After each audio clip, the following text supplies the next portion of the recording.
the economy? Will we develop Nigeria throughout the country? Those who knew Lagos will have been able to differentiate what we take over in 1999. Today, we are promising you, the people of Borno, you have faced difficulties. Your children will inherit and benefit from a better future. He assures the people. 1 year later. 1 year later. Now, because of hunger, there's absolute hunger, and you say we should not say we are hungry. So now let's turn our attention to Nigeria, Africa's largest country by population and the continent's second largest economy. That economy, however, is on the brink of a meltdown. Nigeria's inflation is at about 30%, 30, the highest it has been in almost 3 decades. And it's taking a toll. Yesterday, the people took to the streets to show that they'd had enough.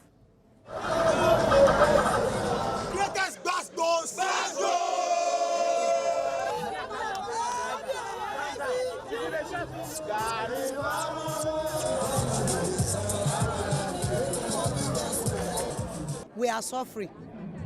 We are suffering for Nigeria. It's not like this before, but we want change for good. Hunger day for Nigeria. Children now, they are hungry. Adults are hungry. Sufferness is too much for Nigeria. Nigeria is no stranger to inflation. It has seen double-digit inflation continuously for all of the last 8 years. But 30% is no joke. Food inflation is even higher. It's at 35.4%. And that is a hammer blow to ordinary people, especially those who are less well off. There are millions who are suffering in Nigeria. They are suffering in the land. They are suffering for the worker. You know, no worker can live on 30,000 minimum wage. And over 150 million Nigerians are living below poverty line. Poverty, when you say below it, those are the people that can't get something to eat on a daily basis. So how did the situation get so bad? 2 main reasons. One, the withdrawal of Nigeria's fuel subsidy. It happened the day President Bola Tinubu took office. He announced this in his inaugural address. The fuel subsidy was gone and petrol prices surged from about $1 per gallon to $2.8 a gallon. It may not sound like very much in absolute terms, but imagine if your petrol prices tripled in a day. That would wreak havoc on your budget. And not just for individuals, this applies to businesses as well. Transportation costs skyrocket. All types of transportation, like the moving of food from the farm to the market, or moving goods from the docks to warehouses.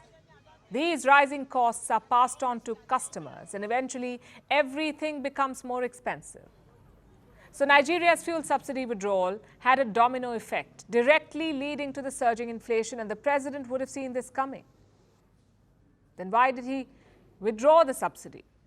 Because of external pressure. The IMF, or International Monetary Fund, and the World Bank both recommended the withdrawal of fuel subsidies. They wanted Nigeria to join the rest of the global free market and level the playing field. Plus, the move was good for Nigeria's government as well. They were spending billions of dollars on the subsidy. It was becoming increasingly unsustainable. So in theory, it was supposed to be a good move. But in practice, it proved to be disastrous. Perhaps because it was done in one fell swoop. The shock of removing the whole subsidy destabilized Nigeria, and now everyone is scrambling to limit the damage, to keep starvation at bay. The government has announced some measures, like stipends for unemployed youth, and a new food stamp system that's being proposed, not to mention the free rice distribution system that is already underway, where people are dying in stampedes as supplies run out. Meanwhile, Nigeria's central bank is raising interest rates. It raised the rate by 4% yesterday to 22.75. This kind of hike has not been seen for 17 years. It highlights the crisis in Nigeria. Now, I mentioned that there were 2 things driving inflation. The first was the fuel subsidy withdrawal. We've talked about that. The second was devaluing the currency, the naira. From 2015, the currency has been pegged to the US dollar. This means the value was kept fixed.